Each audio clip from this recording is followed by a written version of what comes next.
ये जो किसान आंदोलन चल रहा है इसको आप किस तरीके से देखते हैं? देखिए जितेंद्र, आंदोलन एक बहुत ग्रेविटी वाला वर्ड होता है। मैं हमेशा बोलती हूँ कि आंदोलन के लिए मेरे मन में बहुत सम्मान है। बहुत बड़े बड़े लीडर्स हमारे देश के हमें आंदोलन सिखा कर गए हैं। आंदोलन करने का इजाज़त हमें हमारे देश का संविधान देता है। आंदोलन करने का एक संवैधानिक तरीका होता है। आंदोलन की कुछ जेन्युइन मांगें होती हैं, आंदोलन का कोई जेन्युइन नेतृत्व होता है और आंदोलन को आपको रिटन फॉर्म में अपनी मांगें सरकार तक पहुंचानी होती हैं। अभी हम थोड़े टाइम से देख रहे हैं कि आंदोलन की आड़ में देश में अराजकता फैल रही है, आंदोलन की आड़ में देश में अपराध हो रहे हैं और तो और देश को जला दिया जा रहा है, खुल्लम खुल्ला जला दिया जा रहा है। और ये बोल के कि हम तो अपने कॉन्स्टिट्यूशन जो हमें अधिकार देता है उसका सम्मान कर रहे हैं या उसको प्रोटेक्ट कर रहे हैं, तो ये एक नैरेटिव क्रिएट कर दिया जा रहा है। स्पेसिफिकली किसान आंदोलन के बारे में मैं 3 पॉइंट ज़रूर टेक्निकल बोलना चाहूँगी कि शुरू में किसान आंदोलन करवाने वाले लोगों ने लोगों में भ्रम फैलाने की कोशिश करी कि हमारी बस एक मांग है कि आप एमएसपी मत ख़त्म करिएगा। हमारे जो एग्रीकल्चर मिनिस्टर हैं, यूनियन मिनिस्टर हैं नरेंद्र सिंह तोमर जी, उन्होंने ऑफिशियल स्टेटमेंट दी कि एमएसपी नहीं ख़त्म की जाएगी, हम आपको गारंटी दे रहे हैं, हम आपको लिख के भी देने को तैयार हैं कि एमएसपी ख़त्म नहीं होगी। लेकिन फिर भी इनका सो कॉल्ड आंदोलन ख़त्म नहीं हुआ। दूसरा, इन्होंने झूठ फैलाने की कोशिश करी कि जब आप प्राइवेट मंडियां बना देंगे तो सरकारी मंडियां ख़त्म हो जाएंगी, तो उसके बाद प्राइवेट मंडियां किसानों का शोषण करना स्टार्ट करेंगी। शुरू में एकदम सुन के मुझे भी लगा कि शायद ऐसा हो सकता है, बट देन जब उसके बारे में मैंने और ज़्यादा पढ़ा तो आई रियलाइज़ कि फूड कॉरपोरेशन ऑफ इंडिया है, हर साल भारत में खाद्य सामग्री लेकर ख़रीद के स्टॉक करके रखी जाती है सूखे से बचने के लिए, अकाल से बचने के लिए। एक एडिशनल एक बैकअप स्टॉक होता है।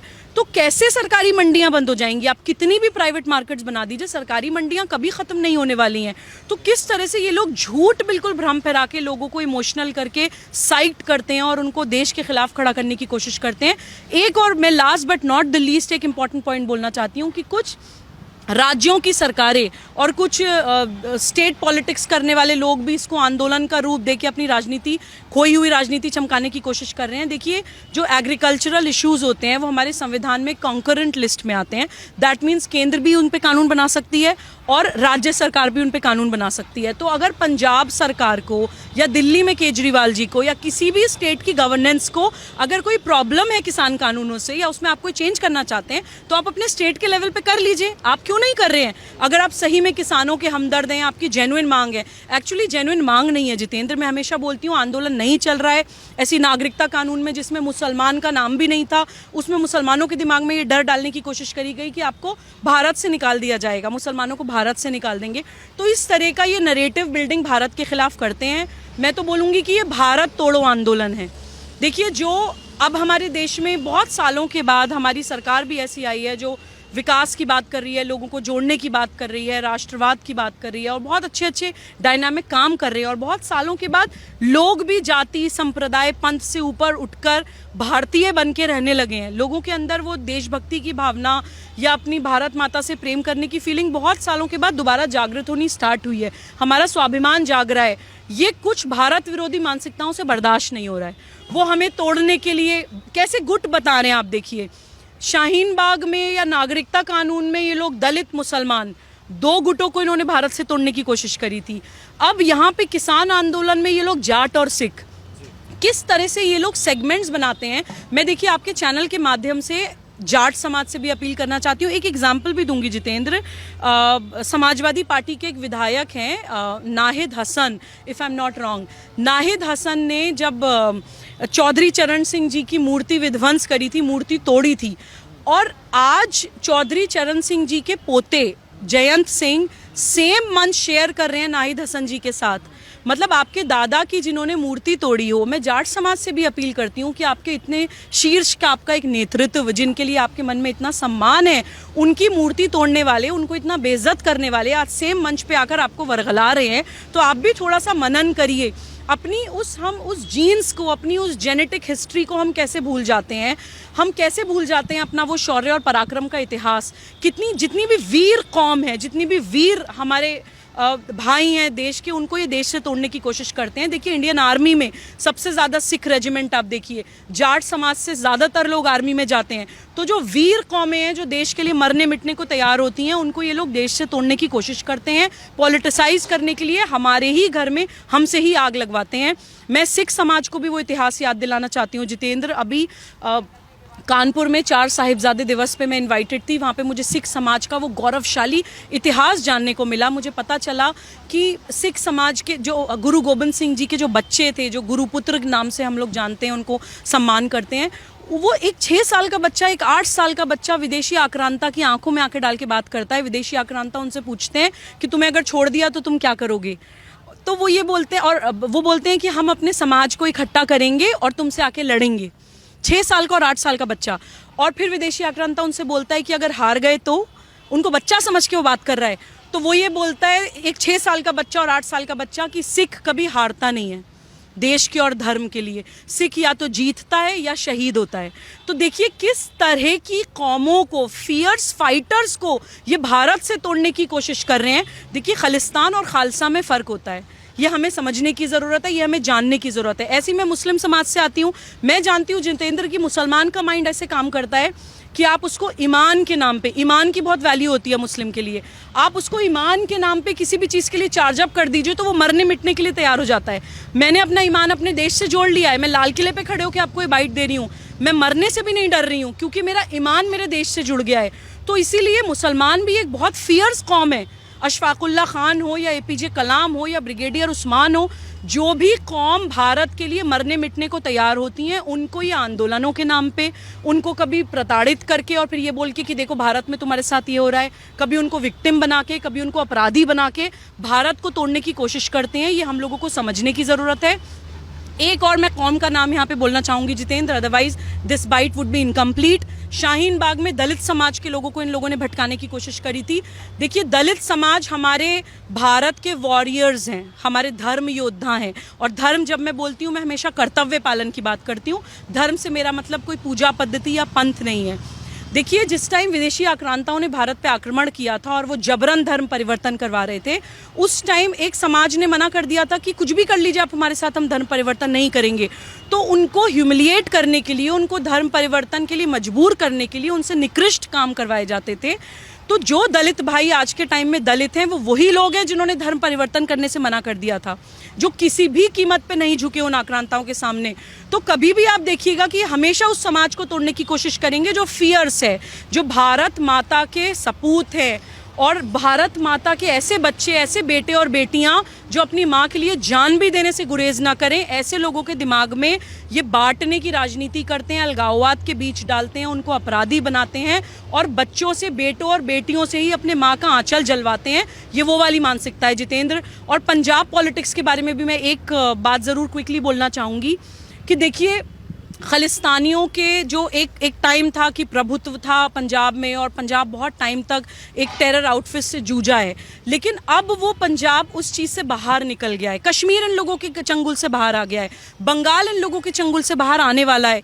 तो ये लोग बौखला रहे हैं। अब इन लोगों की नज़रें कि किसी तरह से पंजाब को हाईजैक कर लिया जाए, किसी तरह से सिख समाज के बच्चों में खालिस्तानी वाला इमोशन जगा के उनको भारत से तोड़ दिया जाए। लेकिन ये ना भूलें, ये कतई ना भूलें कि कुछ लोग अराष्ट्रीय हो सकते हैं, क्लूलेस हो सकते हैं, कंफ्यूज्ड हो सकते हैं, लेकिन देशद्रोही नहीं है। हमारी जो कौम है, जो हमारी वीर कौमें हैं, वो देशद्रोही नहीं है जितेंद्र। उनको सिर्फ अपना सही इतिहास जानने की ज़रूरत है, उनको सिर्फ नेशनल पॉलिटिक्स को सही तरह से समझने की ज़रूरत है, उनको अपना नेतृत्व ठीक करने की ज़रूरत है।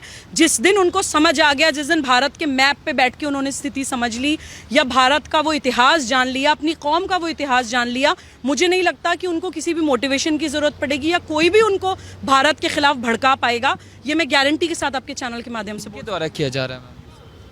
देखिए जितेंद्र, मैं हमेशा कुछ एंटी नेशनल फोर्सेस को गिनवाती हूँ। बहुत लोगों को लगता होगा कि eight the cost of sounding repetitive, मैं स्टिल बार बार उन फोर्सेस के नाम लेती हूँ कि देखिए कुछ भारत विरोधी मानसिकताएं जो 6 कैटेगरीज में डिवाइड होते हैं, जो इनका मेन मकसद भारत को तोड़ना है, दिन रात वो भारत को तोड़ने के लिए काम कर रही हैं। देखिए वामपंथी हैं, उनकी आर्म्ड विंग्स माओवादी और नक्सलवादी हैं, और सेपरेटिस्ट एंड टेररिस्ट मूवमेंट्स हैं जिसमें गज़वाए हिंद और इस्लामिक स्टेट की सोच वाले लोग हैं, खालिस्तान बनाने की सोच वाले लोग हैं, विधर्मी राजनीतिक पार्टियां हैं जितेंद्र, जो हमारे अपने लोग हैं लेकिन वो सिर्फ सत्ता में रहने के लिए किसी भी भारत विरोधी मानसिकता के साथ हाथ मिला लेते हैं। और इंटेलेक्चुअल टेररिस्ट्स हैं, अर्बन नक्सल्स हैं जो बहुत सूटेड बूटेड हैं, वेल ड्रेस्ड लोग हैं, अच्छे अच्छे ऑफिसेज में, एयर कंडीशनड ऑफिसेज में बैठे हैं, ह्यूमन राइट्स की बात करते हैं, सिविल राइट्स की बात करते हैं, मीडिया में भी हैं, आर्ट्स में भी हैं, ड्रामा इंडस्ट्री को कैप्चर किया हुआ है, हाईजैक किया हुआ है, ब्यूरोक्रेसी में है, पॉलिटिक्स में है, एकेडमिक्स में है। तो इस तरह से हमारे युवाओं को भटकाया जाता है और बहुत सटल वे में, इंसीडियस वे में उनके दिमाग में जहर घोला जाता है भारत से तोड़ने के लिए। इंटरनेशनल पावर्स हैं, देखिए आप कभी भी देखिए जितेंद्र, कोई भी इस तरह का मास लेवल पे भारत विरोध होता है तो डेफिनेटली उसमें फंडिंग होती है। बिना पैसे के इतना कुछ नहीं हो सकता है। नागरिकता कानून के विरोध में आप भारत जलना देख लीजिए, या उत्तर प्रदेश में हाथरस में नैरेटिव क्रिएट हुआ था, वहाँ पर आप देख लीजिए, या अभी आप किसान आंदोलन में देख लीजिए, कहाँ से इतना पैसा आ जाता है, वेबसाइट्स बन जाती हैं, नैरेटिव बिल्डिंग हो जाती है, भारत विरोध हो जाता है, विदेशों से पैसा आना स्टार्ट हो जाता है। तो ये सब कुछ बहुत ज़्यादा स्ट्रैटेजी के साथ होता है Jitendra. Last but not the least, एक भारत विरोधी मानसिकता है, सटल कन्वर्जन मूवमेंट्स जो हमारे देश में चल रहे हैं, किसी की मजबूरी का फ़ायदा उठा के किसी का धर्म परिवर्तन या पंथ परिवर्तन कराया जाता है, आदिवासी बेल्ट में जाके या गरीब गुरबे में जो लोग रहते हैं उनके पास जाके उनका कन्वर्जन कराया जाता है। देखिए हमारी कॉन्स्टिट्यूशन का आर्टिकल 25 हमें अधिकार देता है जितेंद्र कि हम अपना religion practice, profess and propagate कर सकते हैं अपनी मर्जी से, लेकिन आप किसी को इन्फ्लुएंस करके, किसी को दबा के, किसी को टॉर्चर करके, प्रेशराइज करके या वायलेंस करके अगर किसी का पंथ परिवर्तन करते हैं, वो तो सीधा सीधा अपराध है। और ऐसे बहुत से अपराध हमारे देश में संविधान का लबादा उड़ाकर हो रहे हैं। और मैं इन सारी एंटी नेशनल फोर्सेस को बार बार नाम लेकर इसलिए बोलती हूँ ताकि हम लोग ये मनन करें, ताकि हम लोग ये जाने कि हमें कितनी सारी एंटी नेशनल पावर्स से लड़ना है। आज हम लाल किले के सामने आए हैं जितेंद्र, हमने, आपने और मैंने ये डिसाइड किया था कि हम ये वीडियो लाल किले के सामने आकर शूट करेंगे ताकि जो भी देखें लोग मनन करें। वो 26 जनवरी को लाल किले की प्राचीर पे अगर तिरंगे के अलावा कोई और झंडा लहराया जाता है तो वो तमाचा है 135 करोड़ लोगों के मुंह पर, वो तमाचा है हम लोगों की भारतीयता के ऊपर, वो तमाचा है उन सभी बच्चों के ऊपर जो भारत माता की जय बोलते हैं। हम लोगों को ये सोचना चाहिए कि हमने ये होने कैसे दिया। जितेंद्र, ये सबको मनन करना चाहिए। मैं सरकार से भी ये बोलती हूँ, देखिए मैंने जितेंद्र अपनी लाइफ में कभी कोई इलेक्शन ऐसा नहीं देखा जो हर कॉन्स्टिट्यूएंसी में मोदी जी के नाम पर वोट डला था।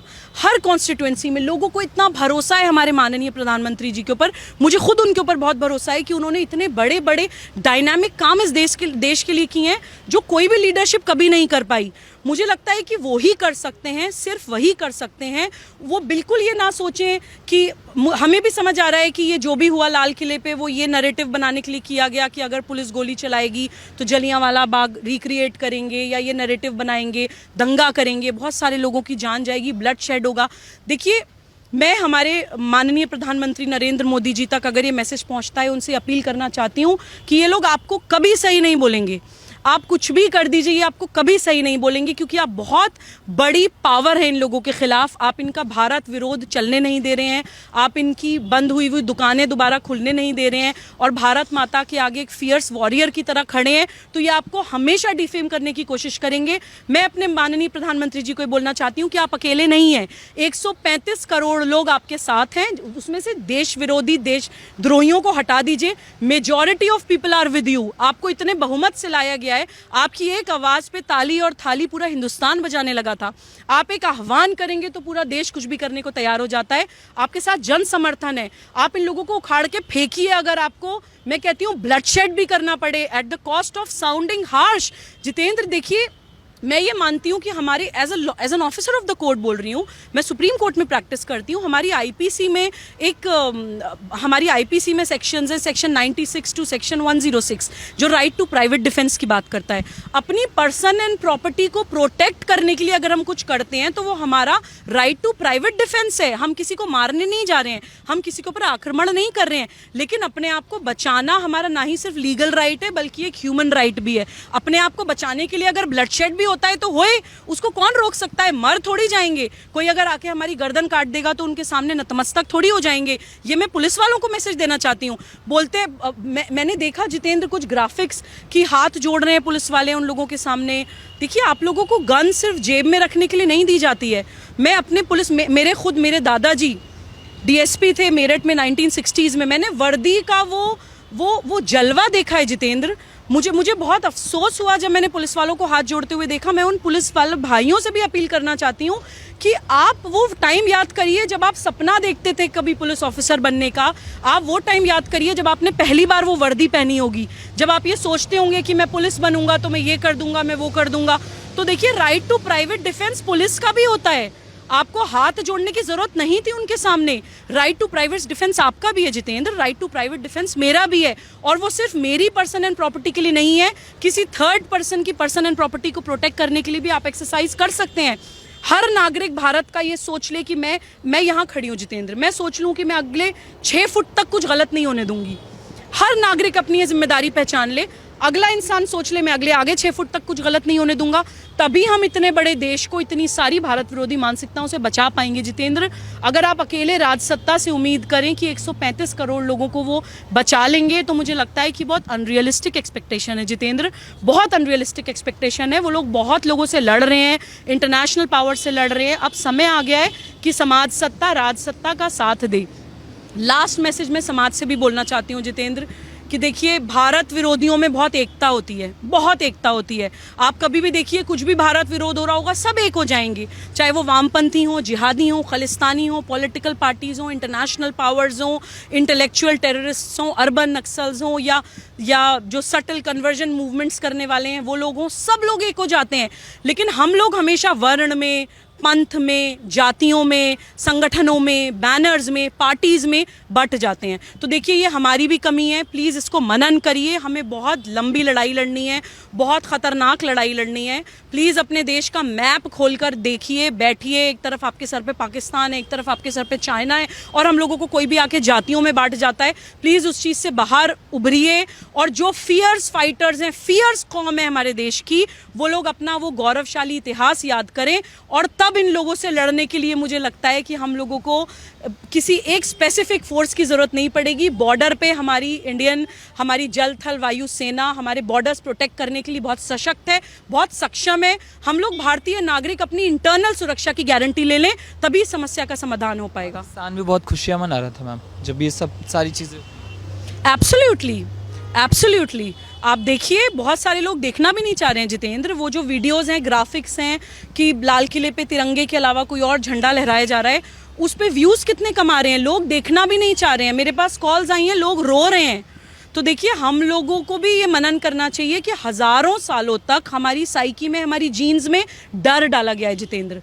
हम लोगों के अंदर हीन भावना डाली गई है, हम लोगों को इन्फीरियॉरिटी कॉम्प्लेक्स क्रिएट किया गया है, हम लोगों को फियर साइकोसिस क्रिएट किया गया है कि हम लोग एक होना भूल गए हैं, हम लोग अपनी संगठन की शक्ति भूल गए हैं। हम लोगों को इसलिए तोड़ा जाता है। डिवाइड एंड रूल की पॉलिसी अंग्रेज़ों पे ख़त्म नहीं हुई है, वो आज तक चल रही है। तो प्लीज़ हम उसको जानें, अपनी एकता की जो शक्ति है, अपनी संगठन की शक्ति को पहचानें, अपने देश का और जिस कौम को आप बिलोंग करते हैं उस कौम का गौरवशाली इतिहास याद करें। तब आपको पता चलेगा कि आपकी कौम के कोई भी कौम हो, आई कैन गारंटी, आपकी कौम के जितने भी फियर्स और सही मायने में नेता रहे हैं, लीडर्स रहे हैं, उन्होंने इस भारत माता के लिए अपनी जान गंवाई है। इस भारत की मिट्टी में उनका खून है। कम से कम उस खून को सम्मान दें, तभी हम अपनी कौम को आगे बढ़ाने का काम करेंगे और अपने देश को आगे बढ़ाने का काम करेंगे।